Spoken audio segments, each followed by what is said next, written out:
Hi, everyone, and welcome back to another episode of My Moments. I'm your host, Maya Anderson, and I'm here with a mutual friend of mine who I've had I actually don't even think we've actually formally met like in person before, but I am very familiar with him. I've been able to just kind of do life with him, not really connected, but basically connected, which is what I love most about social media and just being able to connect with other people. He's a better friend to my partner in crime, Cam. But I'm so grateful to have him on the podcast today to just talk about how he feels he's creatively purposed and what he's been able to do with his platform and just who he is. So none other than Jay Crum. Say hi to everyone, Crum. Hey, how's it going? How's it going? I am It's honored to going be good. here. Oh, thank you. Yeah, I'm honored to have you. Oh So, man, thank you. yeah, of course. Crum is, I've said, I was going to say he's a TikTok king because that's truly what he is at this point. I like every time I obviously follow him because we know each other, but like whenever I'm looking at the algorithm page, Crum always like there's at least 2 to 3 videos that come up. I don't go on Oh TikTok wow. enough to actually interact with him, but I'm like, he's obviously in the algorithm. They love you. Wow. Thank you. Thank you. That's really cool. Yeah, it really is. So I just kind of want to talk about your journey, like from beginning, especially with music. I know that that's been a large part of your journey and still is. You've been in the CHH world, which didn't even have a clue was a thing. And I was talking to somebody else about this. I had no clue was a thing until obviously my boyfriend is in that world. And so I've been exposed to a lot of the culture and everything a part of it now. But growing up, I had no clue about that. So like your journey, I know you were in that world for like so long. So I would love to hear your thoughts about it. And like, where does that start? Like, how do you start? Where do you feel is the first, I don't know, like, where's the first moment, even as a child, that you see yourself doing the things that you feel you're creatively purposed to do even now? Like as a child, was that drawing? Wow, was that, that's really good. like, what was those moments that you can maybe connect to? Yeah, I think it is in several like parts. So, so when I was like a kid, like I loved art, and so like I would draw and write stories and make comic books, and all that type of stuff. So that kind of contributes to what I do now with Streetlight, as far as like graphic design and things like that. Oh, okay, that makes sense. But I started rapping. So like I started rapping as CHH. So a lot of people kind of have like this whole conversion thing. Like I grew up in the church. I was devout, for most of my childhood. I had like Lecrae's first project before he was even like signed. Like I was like I was a CHH head. Like I loved Christian rap growing up, and cross movement and all that stuff. And so I wanted to like try my hand at rapping. When I was 15, I got really, really sick. And so I missed a ton of school because I was hospitalized. And what they ended up doing was sending. Oh, wow. Okay. They sent a tutor so I like discharged, but I couldn't go back to school yet. So they sent this like school tutor to my house so I wouldn't miss out on credits. And so what happened was I actually got so many credits to where I was ahead in my class when I went back for a second semester. Yeah. And so that's why I'm an advocate for individual learning because of that reason. But yes, I was ahead when I returned. And so what happened was I had 3 study halls because my mom didn't trust me to get an early out. So because I had these study halls, what I ended up doing was downloaded a bunch of beats off the internet, and I would spend my time in my study halls writing lyrics and writing raps and stuff. That's how that that all started. And you test it out.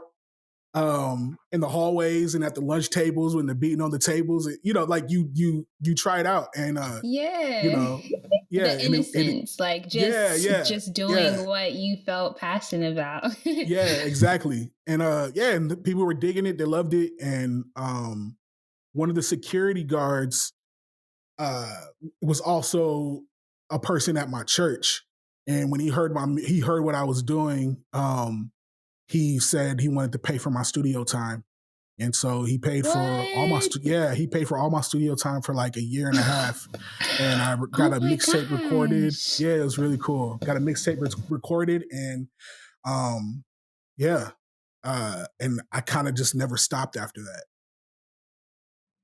But that's incredible. Like you Oh really yeah, got basically like sewed into like someone from afar. yeah, Like were you close yeah. to the security guard or he was just Yeah, someone yeah, that went yeah. to your He was, church? yeah. No, no, we had known each other. I know his whole family and everything like that. Oh, So that's yeah, so dope. Like, I want to yeah, be able to pour into people's lives in that way. Like, like yeah, just be able to be like, you know what? I see what you're doing, and I know you probably don't have other resources. Let me just help you. yeah, That's yeah. beautiful. Had that not happened, I don't know. I don't know if I would be making music right now. So Wow. um, yeah, that was really cool. I love that. I love Yeah. that. Okay, so you then now have this mixtape, you're going through the studio and everything. Hmm. Is that the beginning of you like making it feeling like, okay, this is where I want to be fully, like this is where my Yeah. life is? Yeah, yeah. So sort of. So like I kind of had a dual path that I wanted for my life where I wanted to pursue music, and I wanted to, I wanted to be, I wanted to be a Christian rapper. That's what I wanted, like more than anything. But I also wanted to be a youth pastor. And so I ended up going to Bible college.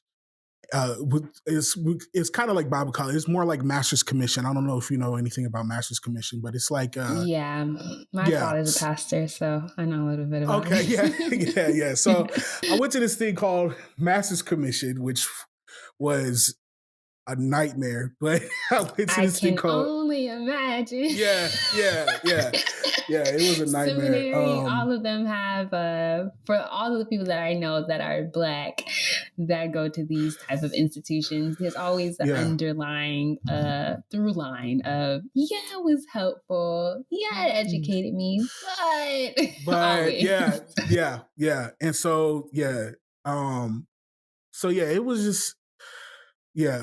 But that was kind of my path. So I would, I'd be making music, and I was touring around with the school, doing music, and we would bring in like bigger artists. They would let me open up for them, and so there was a lot of like cool things where I Yeah, was like, dope.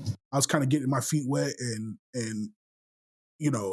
meeting other artists, and getting advice, and all of that. So yeah, I've been I've been like trying to make music. Not trying. I have been making music. I have to like change my language. Thank you. Correct Yeah, yourself. yeah. For man, I was 16 the first song that I recorded. So or the 16 when our first project dropped. So that was I am 33 now. So that's I've been doing it longer than I haven't, you know. Yeah, Yeah. Your yeah, most of your life now has been, yeah, with music in the forefront. I think that's beautiful. Like there's so many through lines of like where I'm sure you can even say for yourself where you're like, if I would have just made this path or I would have did it this way, my whole life could have been different. And so yeah, just seeing yeah, like how music like has been fullness for your life, I think that's a blessing because so many yeah, people would love to have, that kind of like, I love music and I've been able to have the majority of my life be centered around that. yeah, And just the fact that you were able to have those experiences, like starting off so young, is just incredible, like yeah. I it agree. worked out Yeah, for you with the independent learning and everything that I'm sure did that help. Was that helpful at all with you doing music and yeah. I think everything? yeah, it's one of those things where you're like, man, had one thing shifted or changed, I wouldn't be on the path that I am right now. Like it just kind of like it's weird. Yeah. It's like any Yeah. type of way Yep. that this would have like any I feel divergent. you. Yeah. Yeah. If I took any opposite or alternative route, I would not be where I'm at right now. So And I'm that's grateful. crazy. I just think Yeah. that even for myself, when I see that too, I'm like, even the bad stuff had to happen in order for like me to be where Yeah. I'm at, because everything happens on purpose. Like I'm just a firm believer that everything happens on purpose, and like Right. I believe that things. too. Yeah, it just had to happen that way to make me who I am, so that I can see it from the perspective that I see it from because of my experiences in life. So that's incredible. Okay, so fast forward from that, like what's the next big thing that happens or significant thing that happens in your journey? Yeah. That's really Because good. it That's doesn't really go good. from there to streetlights. Like No, you it know, you're doesn't. doing music, you know. So I Yeah. would love to like know about like how do you get, you know, I'm assuming you actually went through the program for Yeah. the master's commissions, if I'm saying that correctly. And then Yeah. from Yeah. there, what happens after? Like, what's the next? Take me through that journey. Yeah. There's a lot, man. There's a whole lot. So I stay a part of this program for like 4 years because there's at the end of this program, I'm supposed to be they're like, yo, yeah, we'll plant you in a church and you know, you want to be a youth pastor, we'll get I you got right you. and all this stuff. And then of course, none of that happens. Oh Um, God. yeah, none of that happens. I I actually the church kind of split and falls apart. Um and I'm kind of left with like, okay, what do I do now? So I like I'm kind of like hopping from like church to church at this point, just trying to find like a church home. Um I'm still doing Really? yeah. So I'm still doing music. I'm getting booked by churches and things like that. This is maybe 2013. Um so I'm getting booked. You know, things like that are happening. I just took over this group home for like teenage boys, so like for ages 13 to 18. Yeah. Yeah, so I Yeah. took over this Got group you. home around this time and Wow. doing all Okay. that. And yeah, I'm kind of jumping from place to place and trying to figure this whole thing out. I dropped a album right around this time called Black Sheep, which got me like some attention from like Rapzilla. Um, I had a song in particular called Mercy, and that got picked up by Rapzilla, and that Yeah, brought I've heard Mercy. I've yeah, heard yeah, Mercy. yeah. And so that kind of introduced me to like a lot of other artists and yeah, just a lot of like people who now kind of know who I am because I got picked up by the site. And Rapzilla was Right. like Got around you. that time, like that was the place to like get discovered because it wasn't you didn't really have access to like your social media wasn't putting you in front of everybody. Virality wasn't really a Right. thing. Right. It was like publications still happening that Yeah, was they still had helpful to all push instead of social exactly. media push. Yeah, Yeah. everybody was going to like Rapzilla's SoundCloud to discover artists or Rapzilla's YouTube to discover artists versus all the other ways we can do it now. And so like, so yeah, so that introduced me to a bunch of different groups, bunch of different people, all these, you know, and what ends up kind of happening is I just realized that like, it's really hard to like build with people, especially if you're not in proximity with Yeah. them, you know, Yeah. and especially with for some reason with CHH, it just was really difficult to like build with people. Like everybody was like way more guarded. Um, there were like like there was like especially around that time there were like prerequisites to like talk like you should have a certain type of theology and you should Oh, you know you that need to be deep. you need to be associated with this and this.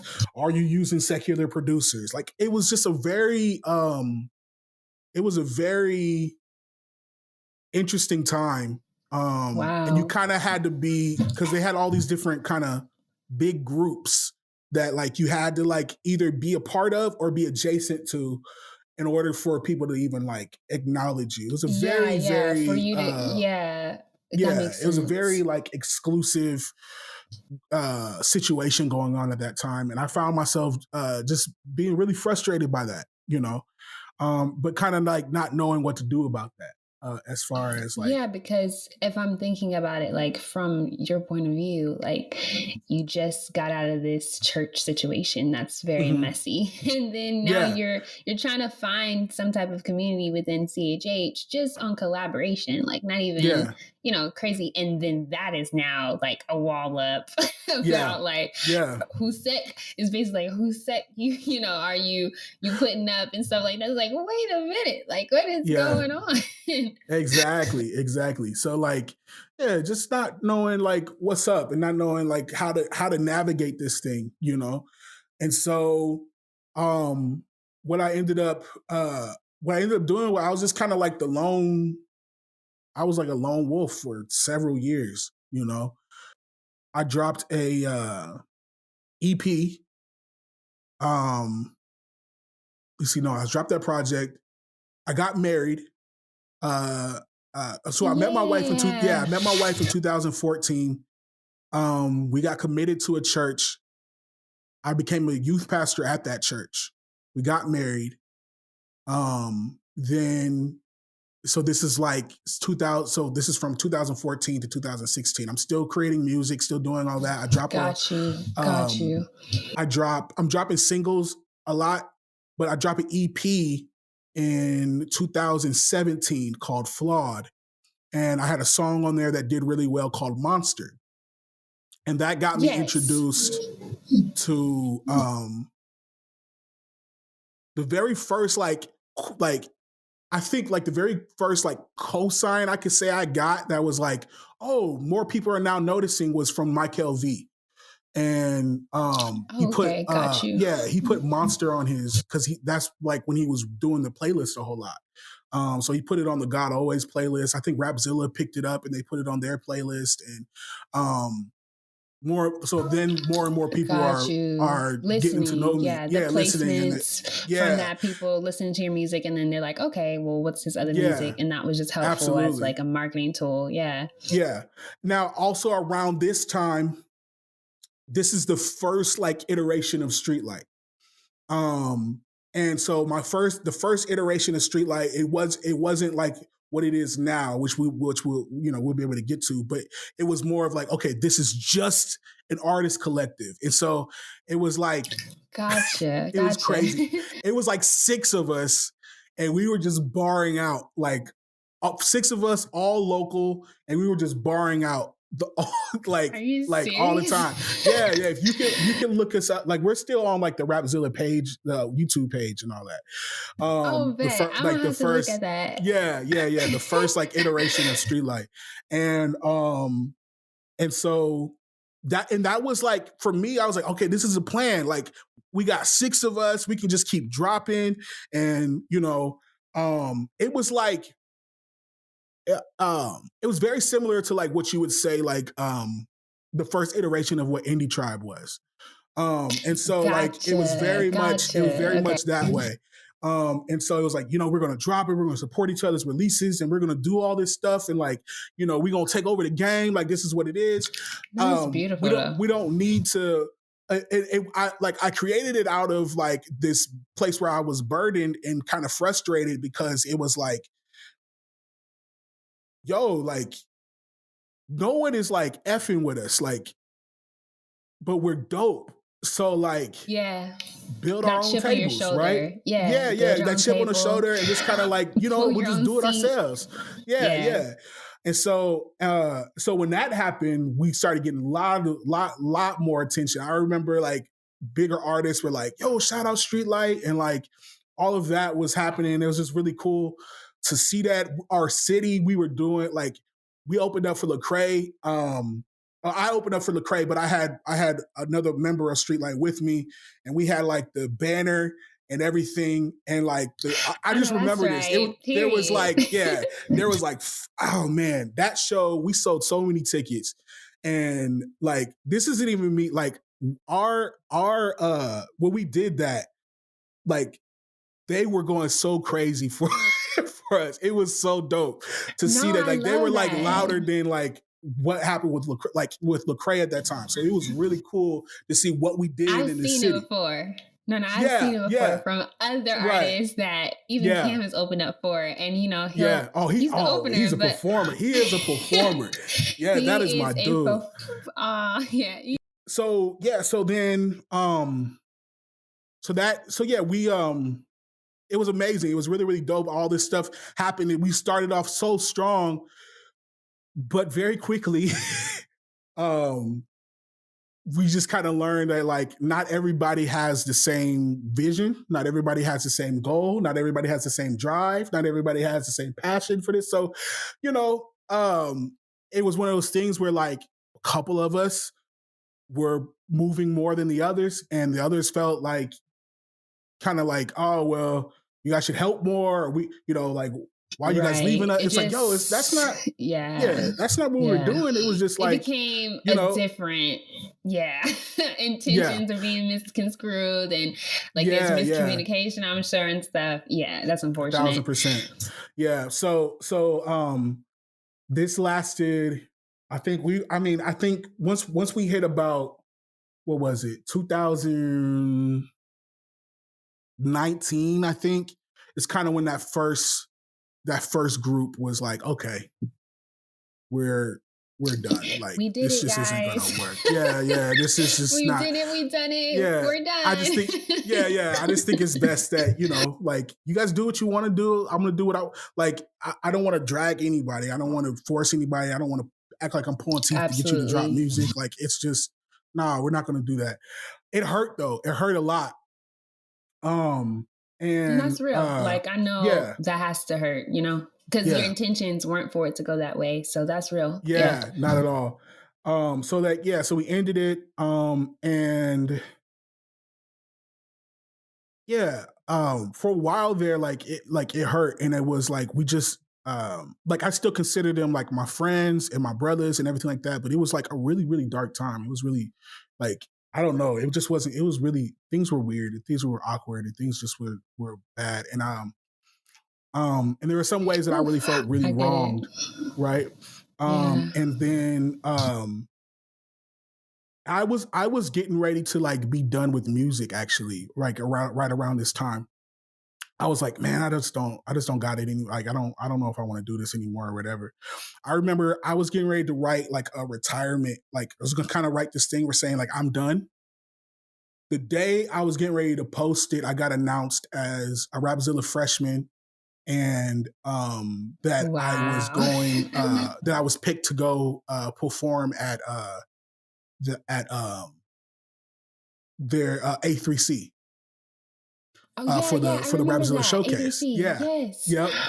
Wow. So I went down to A3C. That's where I finally met Cam and Coach Yeah. Villains, That was a couple Travis. I years stayed with them. ago. Yeah, Mhm. 2019. Yeah, and so Wow. Okay. yeah, and so we met each other and hung out and everything like that. It was really dope. Um, then uh that kind of got me going some more. And so I dropped Vigilantes. I got like I collaborated with artists that were like, I think no big yeah, I did a song with No Big Deal. Like it was like cool things were Yeah. happening, right? Yeah. Two cool things were kind of popping off or whatever, or all around this time. So I've dropped Vigilantes, and then we get into 2020 and the pandemic hits. Um, Yup. yep. And Whew. yeah, I had planned for me, like performing is like my favorite part of making music, right? Yeah. And so Yeah. like when touring is done and it's over with, it's like, dang, how am I going to do this? Like, how can I make money? How can I, how can I how can I do this? I Yeah. remember right around this time, I linked up with Aaron Knight. who is Yeah. brilliant, I will Brilliant. say this, Erin Knight is Yes, so yes. brilliant. She is so brilliant. Um, I went and I bought consultations from her, so just to do things. And so she was like, so Crum, like, what do you want to do, and everything. And I was like, I want to go full time in music. I want to, I was just telling her like my goals and everything. And one of her first suggestions, she was like, you should start like an artist collective and like this in a creative agency so that you can make money and you can do all like you can that's going to help you become full-time faster because you're using your other skills because you can graphic design, you can mix, you can do ads management, you can do all of these things. Why don't you do something like that?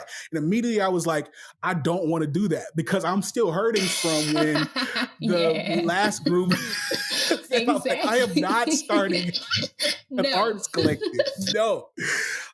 She's like, no, you should try, you should do it. And so um around so like yeah, so 2020, this is like probably my biggest year of music at this point because now I'm dropping every 3 weeks. I drop, you know, it was crazy. It was that I flew Cam out. We did a music video. We Yeah, I stayed at my crib, remember. and yeah, we just did all these cool things. Um, and music video. So it was like song, music video, behind the scenes, song, music video, behind the scenes, and we did that for 8 straight months. And then at Applying that same pressure. applying pressure, yeah, at the same time, I'm putting together Streetlight, and I have this vision of this not only just artist collective, but the not the vision. This is basically what Aaron said, but I was now trying to formulate how this is going to work. And so the first person I hit up was Mele, Shout uh, out to Melee. and I was like, look, yeah, shout out Mele. And I was like, this is my plan. This is what I want to do. And she was like immediately yes. And I Melee didn't know. like I that didn't know though. if she was gonna say yes. She's like Immediately. immediately yes. Yeah, yeah. Yeah. And so I asked her. Second person I asked was Kayla, who Yeah, does Kayla graphic great. design, and she's just great with vision. And then I asked Thomas Ianucci, and then I asked Cindy, and everybody said Don't you yes. love when that Everybody happens? was When down, and everyone's just so like, come on. yeah, just when a plan comes together, yeah, yeah, yeah. And so, but I knew this time like I had like prerequisites as far as like who I was going to ask and why I was going to ask them. And it came with, okay, well, first and foremost, you got to have talent.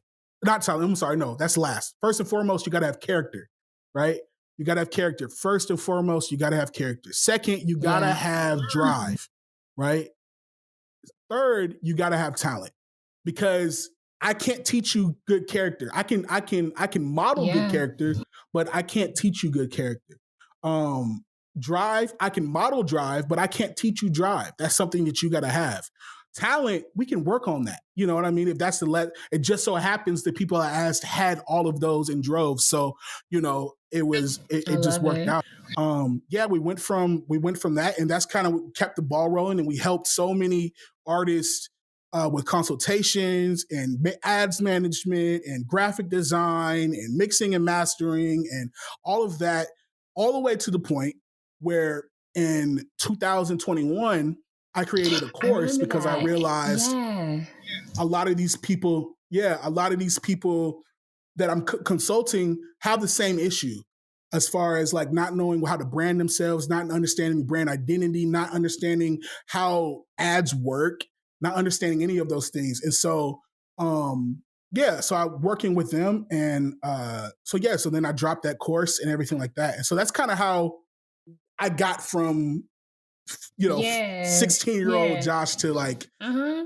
as far as my music path goes, No, that's I kind of love how it though where I got to where because I I am feel now. like even in my own journey, I have a similarity of, I just graduated with my BA in theatrical Hey, arts, and I've congrats. been, thank you. And theater has been, and acting specifically has just been a part of my identity, just who I am as a person, what I'm passionate about. Like, I love it. Like, that's what I want to do. That's what I Hmm. feel purpose to do. But I love marketing and I love helping people with that. Oh, And see, dope, like, you're dope. doing ads, placements, everything. Yeah. Like, that is a whole beast. That's the beast that I do not specialize in. But when it comes to Hmm. organic growth and Yeah. just being able to have like, um, just connecting people to whatever your story is. I'm really good at that. And I've helped countless organizations with that for the past like 7.5 years. I was doing it for, my church. And then I did it in college for the ministry I was a part of. And it kind of gave me a reputation. I always felt kind of just like torn, like I have to choose one. Like I can't do them. I can't do either or. I have to do one. And so I love how even Erin, when she kind of gave that suggestion to you that this is how you'll become full time, that she was telling you to embrace the whole package and not to limit yourself, give yourself a Yeah. ceiling, box yourself Not in, to box and yourself tell and you limit this is yourself. the lane. Yeah. She She is so is. She's brilliant. incredible. Oh. Now, is Streetlights still helping people in the same ways that they were before? Or is it just coursework primarily that you do? Like, could you speak to just like what Streetlights does now? Because I would love to just highlight the business real quick if that's something you're still doing. Yeah, yeah. So all those services are still available. What's been kind of cool now is the course kind of exists as the front end of a lot of it, because like that way, I feel like it's better that way. That way, because what I would teach you in a consultation, or what you would learn in the course, if had I taught you those things in a consultation, you're going to be spending, um, Yeah. yeah, Exactly. lots of No, money, I'm lots with and lots of you. money. So instead, yeah, so instead, I was like, okay, well, here's this course for an affordable rate. Like, let's just take this. And then on the back end, let's really do some Right. stuff. So for consultation, You so can like we really can dig really, in, really, really and you've already push qualified through. that the people that are coming to you have Absolutely, a minimum of this amount of knowledge coming to you. And so you don't have to spend, it's not a waste exactly, of anybody's time. exactly. I love that. So what actual Yeah, services do you guys do? right, right. So any type of, so yeah, it's the same. So we still do offer consultations on the front end for people who have like side product projects, or they just have a question, or they just got, they're stuck somewhere. We will help with that. We still do graphic design. We still do ads management. So Bet. so you ever need ads management, things like that, we can help you with that. Press releases, we do press releases as well. Oh, I And love that. yeah, and mixing and mastering, we do mixing and mastering as well. So yeah, we still have all those services available. Yeah, we've been able to help a lot of people, so it's been Okay, cool. bet. Yeah. Yeah, okay. I need like a streetlights flag or something like Yeah, something like yes, that. yes, yes. You need to put out some merch. Yeah, Okay, yeah, so speaking of that time, right? yeah. When we had the pandemic happen and Mhm. Streetlights is happening, I think this is around the same time that you're starting to like getting a presence and making a presence on TikTok. Yeah. And like we can joke about it, but like Yeah. that you have a phenomenal presence on there. So like talk to me about why, because I feel like a lot of people, and even myself, I'm like, this kid's on TikTok. Like I'm not gonna get on there and start playing with it, right? And I'm only 23. So I know I can assume for you that that's how you felt about it, but I know like the persona and like the overall is like it's kind of hard to get inside of the culture of TikTok, and it's Yeah. hard to keep making it happen. But you've been Yeah. able to actually grow on the platform. So like, I have. what Yeah, was yeah. the decisions that you made to go there, and like why? Oh I feel man. like would you say is that your primary social media It focus is right now. now? Yeah, it is now. It's my biggest, probably have the biggest following on TikTok now. Um, Yeah, he up um, there. Let me go oh, check the numbers real quick. Hold on. yeah, I think I just passed 40K. Yeah. Crazy. Yeah, I think yesterday I passed 40K, so that was cool. I had a video that went viral yesterday. So yeah. I'm sorry. Yeah, I love that. No, I yeah, just it love was that. cool. I Yeah, really yeah. do. Yeah, it's cool.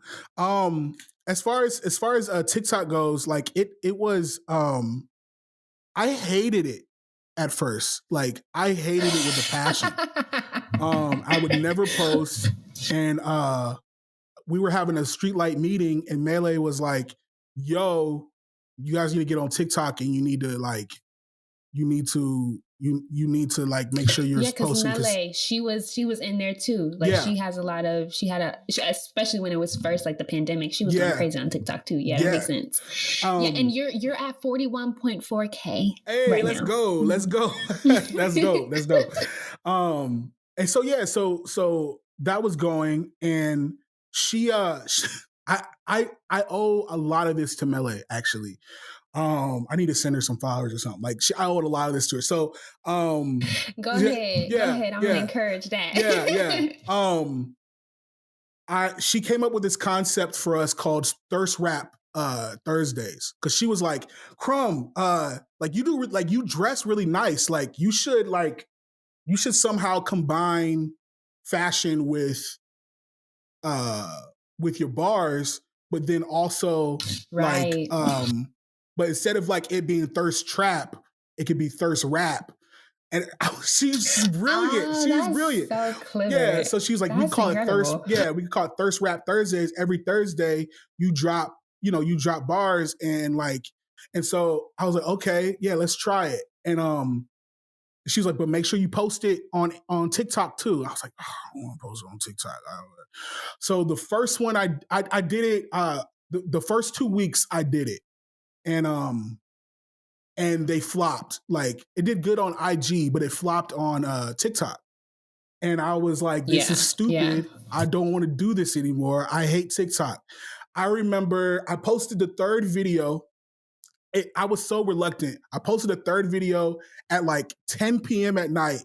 I checked again at midnight, and it got like 12 views on TikTok. And I remember hitting the group chat, and I said to Melee, I said, Melee, I said, Melee is sending it. Everybody that was in the group chat. I was like, I am going to delete this app in the morning. I hate TikTok. I don't know why I'm wasting my time editing these videos and putting all these lyrics on these screens. It took me 2 hours to do this. I don't want to do this anymore. This video is only a minute. I do not want to do this anymore. She's like, don't give up, Crum, don't give up. I said, no, I give up. I went to sleep. I woke up in the morning, and my phone is going crazy. It's going crazy. I look at my phone, and like the video is at like 20,000 views or whatever, and it's counting. It's just going crazy. I look back, 25,000, 30,000, 35,000. It's just going crazy. I love it. And so I have it pinned at the top of my feed just to keep me reminded that like, just keep me reminded to not give up, right? Because it's one of those things. It was like, just stay consistent, do not give up, because things like this can happen. I love it. And I love it. Yeah, and so so after that, I kind of figured out what works, and kind of figured out the formula, and kind of figured out what type of content works for me, what kind of content people want from me. And so, it was really, really cool to see that. So now TikTok's kind of like, it's a place where I kind of have my formula, but it's also a thing where like I'm able to engage and create content based off of suggestions. And it's been really cool. I did this thing called like Crum World Tour, where people would give me different hip hop from different areas. So like, yo, East Coast, do it East Coast style, do Dirty South. Yo, we want some Texas. We want Detroit style. We want West Coast. Give us, and so doing all that. And that's kind of how I built a bigger following, by just trying different things from different people. Just being tuned in. I find people don't really understand. This is just Maya in I360 mode. People don't really understand the power of consistency and actually knowing what your audience wants. And so a lot of Yeah. even what I do when I'm helping other businesses or brands, I really love working with other creative entrepreneurs and people that are in creative like industries. They don't have a clue. They don't have like a lot of what I do is just help create the Hmm. framework to then analyze data and say what your audience likes. And it's fun for me because I love Yes. creative content. I love coming up with concepts for it. I've been doing it for a really long time. But just seeing how people, I mean, I have a marketing brain, I've realized. So, of course, I'm thinking about these things. But a lot of other Yeah. people that are trying to Oh, I get, could talk about this oh, forever. forever, like forever. I could have a whole Yeah. podcast just about marketing. I love it. Like, it's just incredible. Yeah. But Yeah. Me just too. organic marketing and understanding community and how to build that is so resourceful. And I'm glad that you are the epitome of that, especially on TikTok, and just the understanding like what you're doing with your audience. That's why you're having Hmm. success. It's not. It's I know a lot of people like Yeah. I don't know Thank you. how he's doing that. Oh, he's just he's just blessed or he just got lucky or Hmm. whatever. And it's like no, there's a formula behind this. Yeah. There is, and there's a structure for what I'm Right. doing, Right. and I make Yeah. it look easy. You make it look Hmm. easy, but it's not. And Yeah. so that has to be It's respected. not. It's not. There's a lot of thought and Preparation yeah. and planning. Yeah. There's a lot of thought and planning, strategic understanding. Yeah. Understanding how like why content Yeah. goes viral, what you have to Yeah. tap into, what you need to say on the front end, like all of those things are to make a person want to stay to the end. All Having of those things are intentional. your business goals or your brand goals or your artist goals directly tied to your call to actions, directly visible to your audience, making all Yeah. kinds of what I call buyer persona or dream followers or dream audience, making sure you understand your audience, you're asking them questions, you're tuned in, then making sure your content flows that way. Yeah. If you have a certain social media goal, like I want reach, are you doing it for the algorithm on Instagram? I love Instagram. So are you doing it for the particular algorithm? There's 3 Yeah. different algorithms on Instagram if you didn't know that. So like, do Yep. you know all these things? Yeah. And a lot of people Yeah. don't want to, which is why I have a That's job. good. So I'm not mad at you guys for being ignorant about it. Just go ahead and pay me to Mhm. do it for you. Yeah. That's why we exist, But right? it's That's why we it just exist. is really Yeah. interesting. I know a lot of people think, people that have success in these social settings are just able to just do it. Like they just had one viral post or they had one thing that went off and then they've just been able to sustain off of that. And that's just not the case. It's a lot of preparation, it's a lot of planning. And Right. big ups to you because that's incredible. Especially, I know Thank for you. TikTok, it's just hard because that is a lot of organic things that just happen, like knowing your audience and being able to kind of predict what they're gonna like and trial and error. Yeah. Just for reference, I don't think Crum is saying, and I am for one never saying that a viral post is what's going to help or sustain anybody's brand or business or artistry. Like if you never Right. get Right. one viral post, but you're consistent and you know your audience, you will be 10 times more successful Always going to be than better. someone who got one viral post Amazing. and Yeah. they don't know what they're doing. So create the structure, and if you need help with it, Yeah. you can get help from Crum, or if you need help with content strategy, you can come to me. I'm here too. Yeah. Yeah. So that's Absolutely. crazy though that your TikTok journey really came from reluctance. And you just fell Yeah. into it. Yeah. It was Melee pushing me and telling me to don't I give up, love don't it. give up, don't It's give so up. true. And It's so true. Okay, yeah. so Yeah. now a lot of the things that you talk about, even from TikTok to all the things, is the announcement that you kind of Mhm. made recently about your journey with your Yeah. faith. And so like we could talk about that a little bit of just Mhm. your journey into agnosticism and what that looks like in deconstruction. And so Mhm. like where are you right now? I think it'd be really helpful just to other people. You're not the first person that I've heard Yeah. who has a background of faith, has been in faith for a long time, and you're kind of on this journey of relearning, like shedding all the dead weight of the Yeah. stuff that Yeah. you no longer want to carry, and like trying to make a new path, whatever that looks like for yourself. Right. And so I'm Absolutely. invested to hear more about it and just to kind of hear your heart or where where you're at. Mhm. And just be able to like learn a Yeah. little bit because I have some friends, personal friends in my life who have made those decisions or maybe the reverse of it. And I love having conversations and just really being transparent. That's what my moments is really all about, is connecting Yeah. with people and No, stuff. I So love I it. I love to love hear it. more about it. Yeah. So I probably started my process of like deconstruction of just kind of being like, okay, let's see what this is all about in 2020. This is also the year that it's kind of funny. This is also the year that I launched my church. So I planted a Wow. church in 2020, or I tried to plant a church in 2020 called Slingshot. And I had spent the year prior as part of this church planting residency to prepare and get ready for this. Um, and the beginning of 2020, I was meeting with the leadership team pretty regularly, getting ready for, our public launch. As I'm getting ready for my public launch, um, as I'm getting ready for my public launch, the pandemic hits and everything shuts Everything. down. Yeah. Everything. And so churches aren't allowed to meet, none of that stuff.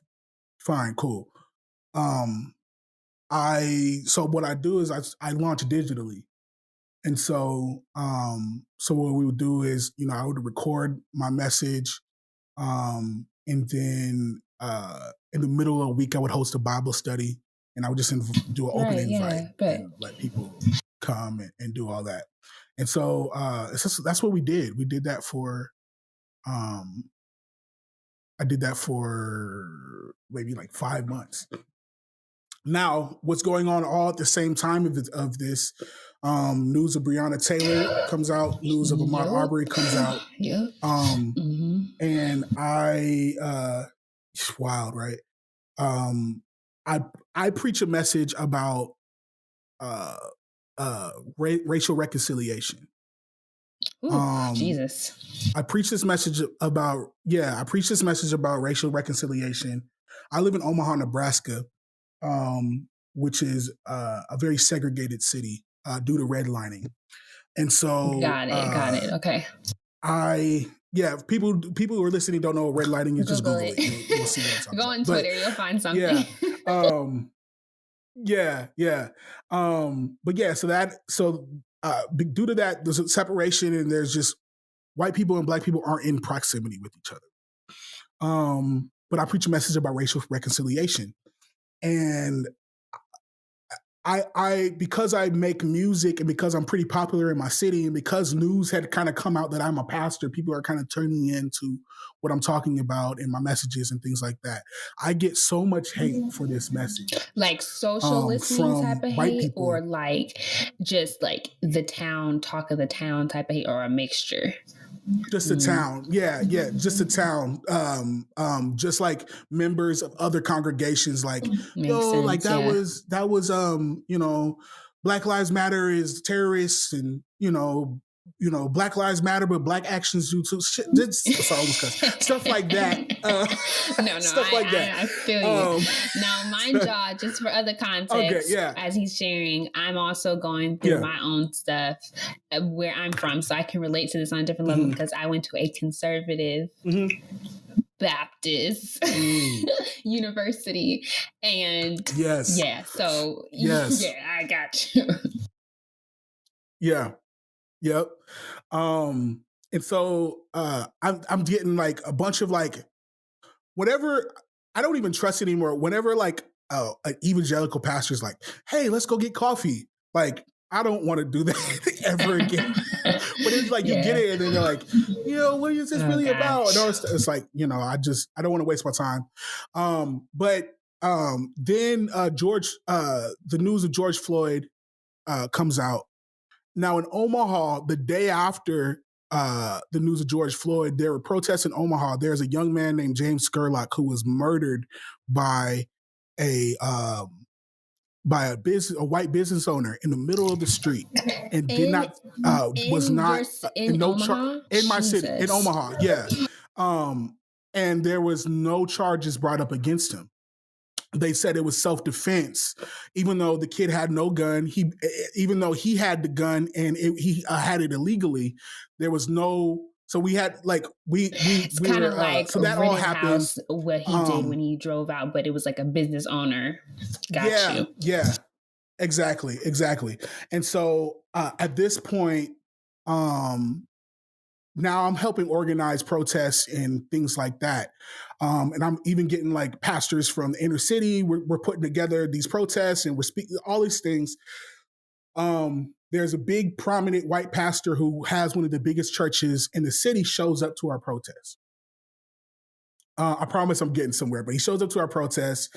He refuses to join us in prayer and everything like that. He's just kind of just spectating, just But watching. he came by himself or with his congregation too? He came by Okay, himself. got you. No, he Okay. came by himself. Um, yeah, he came by himself. Later, he's just talking crazy on the internet. Just like, yeah, Black Lives Matter, but he said Black Lives Matter, but Black actions do too. He said, Oh, he started wow. posting like he started posting all this stuff about like, you know, you know, these protests. You know, you need to make sure these protests are peaceful and you're not enticing people to violence and all of these, like he's just saying like a lot of like wild things and even like some like QAnon things, like just Yeah. really the stuff you've seen from Liberty. Like it's just he's just that guy right now. Oof. But he has one of the biggest churches in Omaha. And it was like, yo, and I remember like me and him like got into it. And his whole like congregation jumped on me.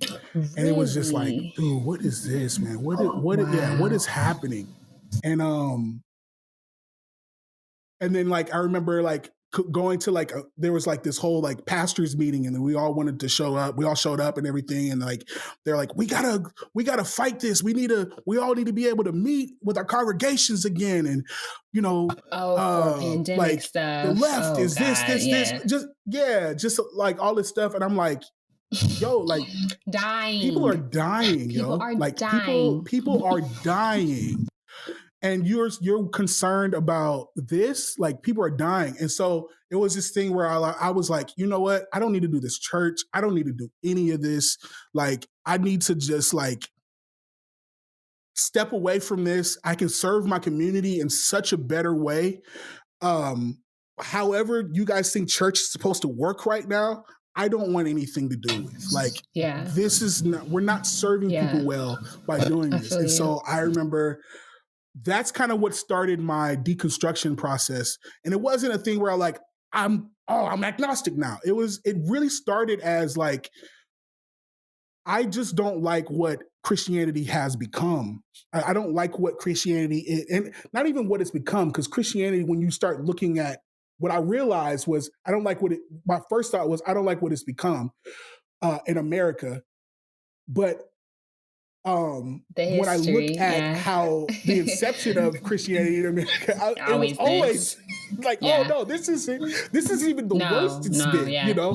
And so and so like and so it was this thing of like, oh, like I just like bit by bit, piece by piece, I started like unpacking certain things and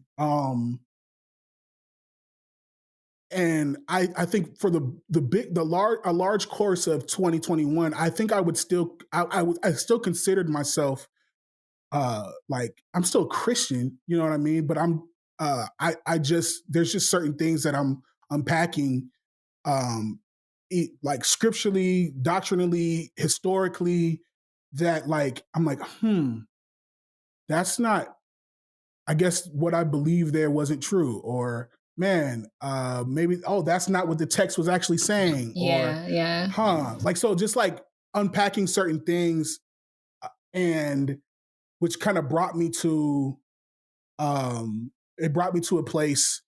I remember this December 16th. I had a show, and I was headlining this show, and I said to I remember I was doing my set and I couldn't get through it.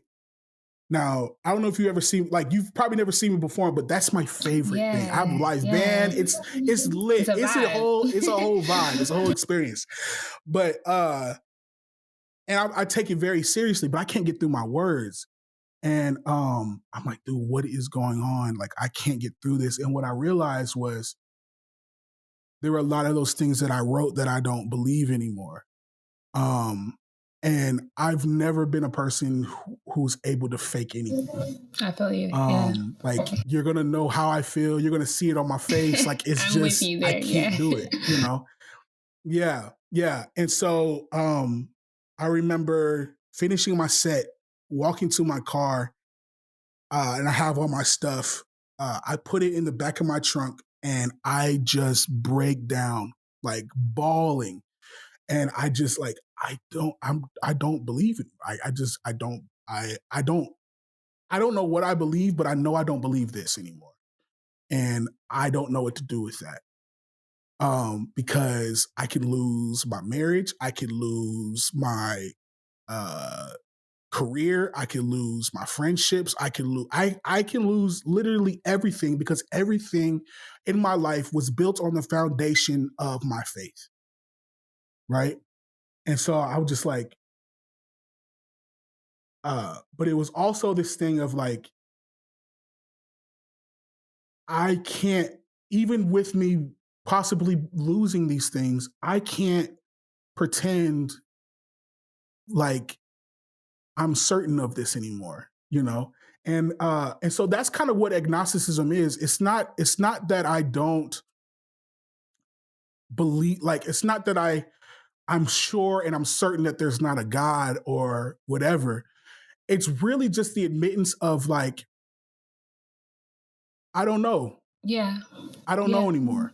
Um And could there be something out there? Maybe it's out there. Maybe like, I want to believe that it's out there. I want to, there's days I still pray. There's days I'm still like, I throw on some worship music. There's still some days where that is still this, like, even to this day, I'm still like, God, if you're real, please, like, show me, please. Like, I would love to go back to how That's everything real. was, but I just don't. I just like, I from what I've seen, I can't turn the switch back on. Like, I'm of the belief. I remember putting up this poll. I don't know if you saw it, but on Twitter, I said, "Do you believe that belief is a choice?" Ooh, Because I'm of the belief that it's not. that's good. I think you have. I think you have. I think you have information that informs your belief. Right? If you get information that um that is presented to you that can alter your belief, like, that's what would happen. Like, it's not like you can just like, oh yeah, I whatever, like, I just choose to like not look at that, like, and some people Yeah, do yeah. that, but like, they're still like, deep down, if they're fully honest with themselves, you realize, oh, I don't believe that, Exactly. because you saw something that proved to you, or at least at that moment proved to you that, no, this might not be real. So that's kind of where I'm at, where I'm just like, I for my whole life, my faith was a matter of public domain. So I don't have the freedom to publicly explore, to ask questions, to figure this thing out without massive judgment coming my way, or people calling me a heretic or whatever, because I'm trying to figure this thing out. And that's Right. why it's So I have so to keep up. valuable. Like Yeah. you being Yeah. transparent about where you are. And that's why I especially wanted to highlight it on here, because it's needed. You Hmm. know what I mean? Like, especially Yeah. in my generation, especially. I know so many people in the Gen Z, that are just they're walking away from the faith because they don't feel there's even room to ask, room to question, room to Yeah. Yeah. um inquire. And it's like, if God be who we claim him to be, he is big enough to hold our questions. He is strong enough to be Yeah. able to take our frustration, and it should not be either or. Hmm. And so I thank you for sharing that, because I think that's real and it's relevant. And Yeah. I think even for myself, when when I was going through just my own journey with my faith, going to college, it was culture shock for me. It was major culture shock.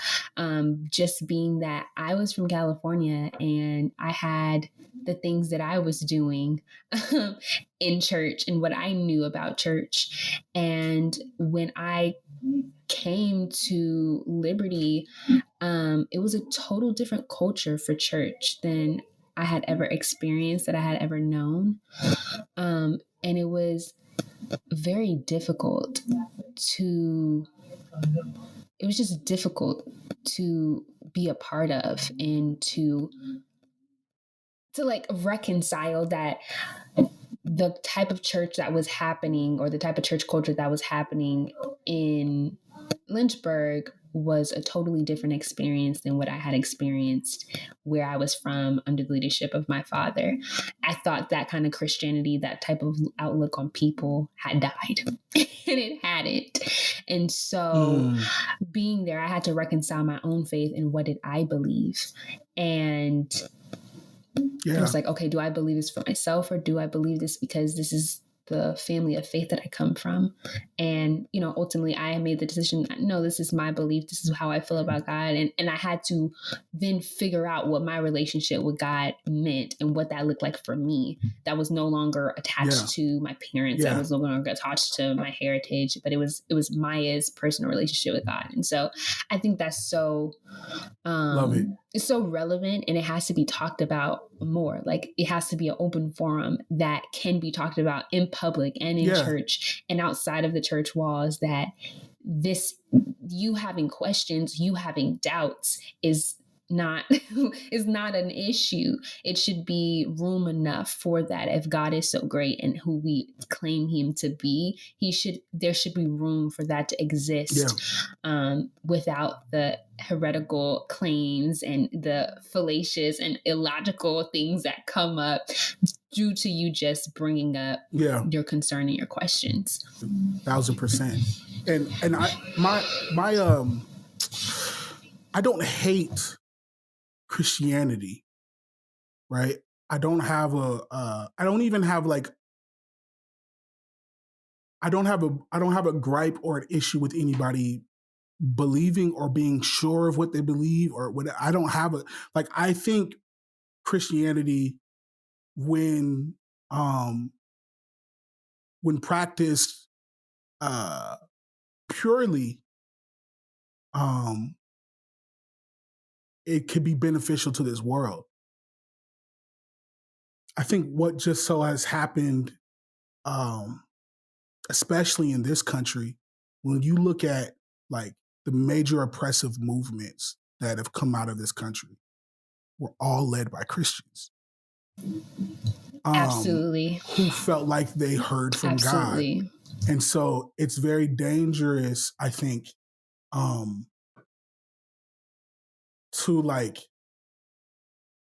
think it's very dangerous to not consider that, right? And to not say, how can we be better? Because it's not just saying, because like the explanation I get, or the response I get is, oh, well, they weren't real Christians. I don't think that's true. I don't think that's true either. I think there's people who really thought they were serving God, and that they really thought that they were doing the right thing, and that I think that those were actual Christians. You know, I think I think that is dismissive, and I think it's a thing where like you're able to take away any type of accountability with it, because, oh, well, they're not like us. It's like, no, like you do the same things, just in a different way. The mindset's the same. So like, how can we get back to doing this and serving this and even evangelizing this in a way that's not problematic? You know, one of those things is, I feel like if it could be practiced void of capitalism and just kind of the ways that this kind of westernized version of Christianity, I think if we can get back to a more, not back to, but if we can get to a more biblical version of it.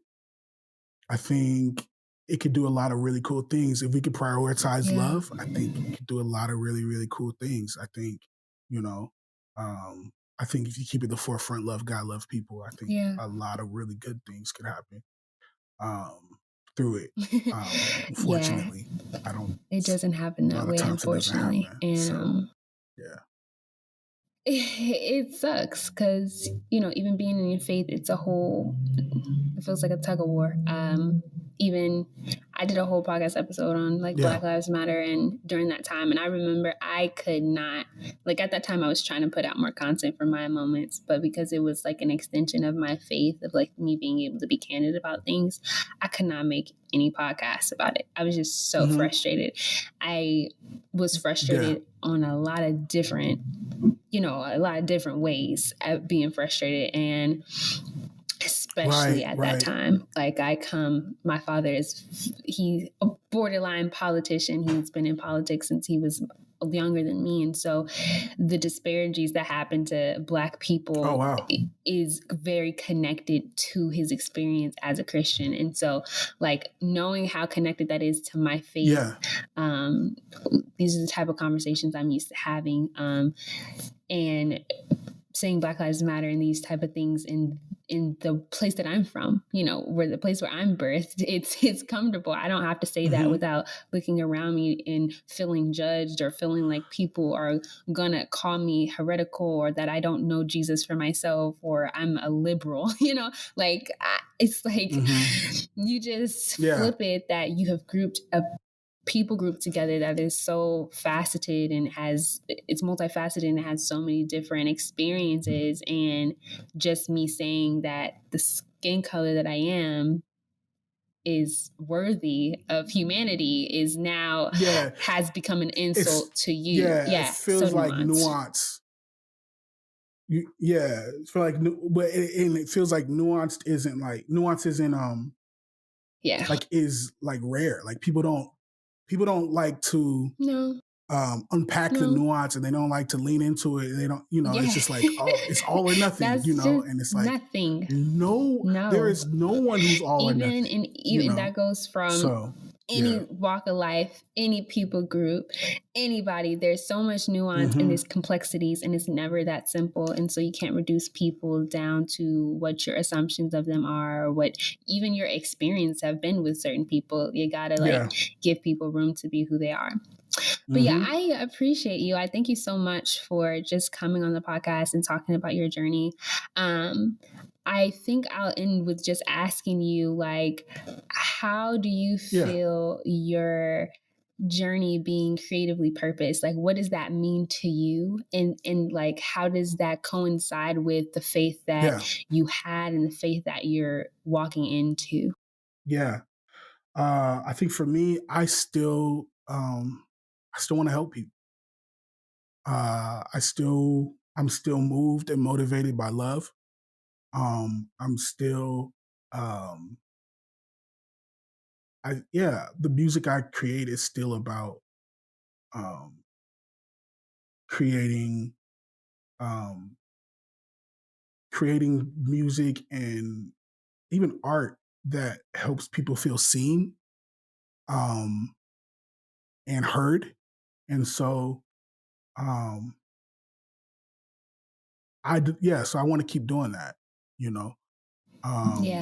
and I don't know where things will be for me, like, 5 years from now. I don't know if I would, but I think it's one of those things where, I'm going to freely navigate those things and, and with transparency, with honesty, and with freedom. And I don't know. I feel good about that. I feel very optimistic about that. So I'm rooting for you. I'm rooting for your journey. I'm glad that I get to just get sneak peeks Yeah. and No, I appreciate you. be a part of that, because it's beautiful. Thank you. Life is not it's not a straight line. Yeah. And so just being able to see, I love transparency. I love being able to have conversations where you really can ask questions about other people's experiences and get raw answers. Like, none of us have arrived. None of us know everything, and we're all trying to figure things out. And I think there's so much power in just being transparent and having the tough conversations, the uncomfortable conversations, and the beautiful conversations. Now, if you had any word of advice to someone who may want to be a part of any of the things that you're doing creatively, like whether that be graphic design or creating an agency, or on the, the being an artist side, like rapping, hip hop, artistry, like if you had any words of advice that you would give to someone who may be on that journey, and maybe they're young or maybe they're older and they feel like, I'm kind of out of it, I should have did it a long time ago, but it is what it is now. Do you have anything that you would just like kind of speak into them? Yeah, I would say, don't give up. I know it sounds super cliche, but do not give up. Stay consistent.